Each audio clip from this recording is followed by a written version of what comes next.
জয় বাংলার স্লোগানে বইরা যাইব এই দেশ। সুষ্ঠু নির্বাচন যদি দেয় আওয়ামী লীগ 100তে 100 আইব। আওয়ামী লীগের ঠেকানোর লোক আল্লাহ ছাড়া কেউই নাই। হ্যাঁ, অবশ্যই আগে ভালো ছিলাম। বর্তমান সরকারের অবস্থান সমাজে আছে বলে তো মনে হয় না। মোটামুটি 17 বছরের কথা বলি, আওয়ামী লীগ সরকারের আমলে এই নিরাপত্তাহীনতায় ভুগি নাই। দেশ স্বাধীন হয়েছে কিনা এটা তো সঠিক বলতে এখনো পর্যন্ত বলতে পারি না, আগেই ভালো ছিলাম।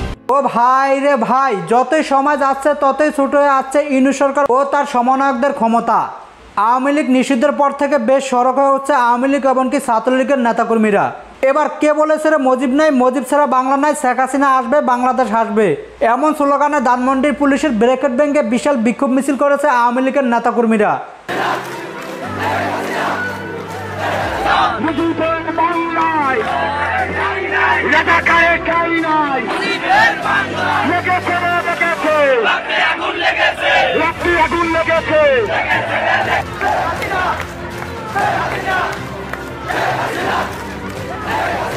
মুজিব তোমার দেখতে পাই লাল সবুজের পতাকা, জয় জয় হাসিনা, হাসিনার ছাড়া বাসিনা, এমন স্লোগানে ধানমন্ডির রাজপথ কাঁপাচ্ছে আওয়ামী লীগ এমনকি ছাত্রলীগের নেতাকর্মীরা। শেখ হাসিনার কাছেই দেশ নিরাপদ, এমনকি শেখ হাসিনা আমলে আমরা ভালো ছিলাম। দেরিতে হলো জনগণ বুঝতে পেরেছে শেখ হাসিনার কোনো বিকল্প নেই বাংলাদেশে, এমনটাই দাবি করছেন সাধারণ জনগণ। আওয়ামী লীগ নিষিদ্ধের পর থেকে দেশের বিভিন্ন জায়গাতে বিক্ষোভ মিছিল এমনকি আন্দোলন করছে ছাত্রলীগ এমনকি আওয়ামী লীগের নেতাকর্মীরা। এবার যেন কপাল খুলে গেল বঙ্গবন্ধুর কন্যা শেখ হাসিনার।